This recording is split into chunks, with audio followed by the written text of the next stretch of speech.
On November 28, 2015, the American Church of Paris agreed to let itself be temporarily transformed into a neutral and more public space as it hosted Metanoia, an art installation created by Rebecca Whitfield, a student of the American University of Paris. When we joined Whitfield, she's in the process of building the cube in which the installation will take place. What is this material? It's basically a shower curtain. How does it feel at this point? It's going. It's like we're on schedule now. It's not in the abstract anymore now. It's like here. So I feel good. And how long until it starts? What time is it now? It's like 1. 1? 7 hours. Yeah, let's not talk about that right now. It has been a year since Rieko started working on her installation. Philosophy and film studies professor Jérôme Gam has mentored her from the start. At the beginning, I understand that she had a very ambitious project whereby she would create an installation that would deal with the way in which people are part and not part of communities, of systems, of places. So how has it been for you to be involved in all this? It was very exciting. It's always nice to be close to an artist, to look at someone who has the energy. I was about to say also the confusion, the good sense of the term. Someone who has the stubbornness to say, I want to do a work of art, is quite interesting. Over the course of the semester, Whitfield has had 9 people come over to her apartment, where she has used tape to make sculptures shaped like their bodies. Trying to get people I don't really know that well to model. There's a few people that I've never spoken to that haven't volunteered. So I'm just trying to get a very different crowd of people. During the night of the installation, the 9 models will all be lying underneath the respective tape sculpture, as well as under a piece of waxed cloth. No. I can't feel my legs!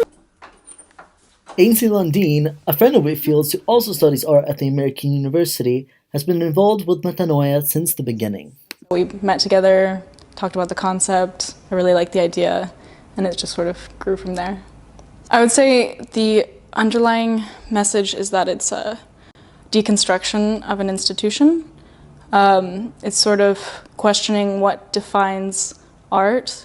I just loved the concept of having live people inside of an empty space, and the fact that these people would be incorporated into the crowd afterwards. I think it sends a really nice message. Back at the church, the time of the opening is creeping closer. So what are you doing right now? I'm doing the last minute promotional stuff on Facebook so that the last people that are like, oh, should I go or should I not, they're going to see that everybody's posting about it and then they're saying, okay, I'm going to go. Whitfield has managed to get a large group of her family and friends to come and help set up and prepare the event. Perfect. I was going to have Natalie be the front person. Okay. Luca's going to be for most of the exhibition, but he's going to be the floater guy. That's just he's going to be my damage control guy. I was going to have the social community people be co-checked. Dana from the Wine Society came early to set up her table and was impressed by what she saw. It's really just incredible and inspiring that pretty much one person could direct this whole sea of people. Whitfield's boyfriend Sven was put in charge of guiding the participating models through the night. Individualized little schedule for each person, I sort of have to make sure that they get where they're supposed to go at the right time and that it goes smoothly. We all start together. Oh, there's 9. You excited for tonight? Of course! Anything to help a friend out. Yeah. Do you know what you're actually doing? Or? I'll help you in a second. Yeah, just pretty much. I'm going with the flow. A little messy, but it just needs to be this thing needs to be covered and then just kind of do that. Right? Okay. With less than an hour left until the opening, tensions are high, as not everyone who volunteered to help out have shown up. You know what you're doing? Yeah, and everyone else knows what they're doing, so that's there's fine. nobody here that's supposed to be here. Well, they're all assholes, but we'll make it work. Okay. Your parents are going to be there, my parents are going to be there, so. Okay.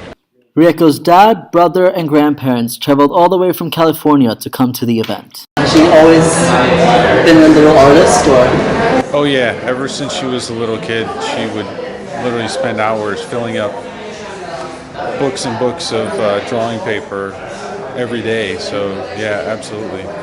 With the models, the cellist, and the DJ all set up, it finally became time to reveal Metanoia to the public. I believe in you. Around 300 people attended the event throughout the night, and after walking through the box, they could watch live footage from it on a backlit screen. Their initial reaction was confusion. It was really kind of scary because kinda creepy at walking first in. they weren't real, and then they started moving, and I think they're real. It was interesting hearing everybody speaking above you and like about you and saying, are those bodies, are those not bodies? It was really funny because I know that there's bodies under each of them. As the night progressed and the event turned into a party, Rieko finally got the chance to experience her own work. I'm really happy with it. This is how I envisioned it. I'm just really happy that people are just experiencing it, and like even if they don't feel like they get it, there's nothing like really to get. As long as you walk in and you're physically a part of the art piece, you're walking through it. There's nothing like really that intellectual to get about it, and you can draw your own meanings out of it. However people decided to view Whitfield's exhibition, it is clear that it sparked interest within the community and that she's well on her way to become a full-fledged artist. Gabriel Hedengren, AP7.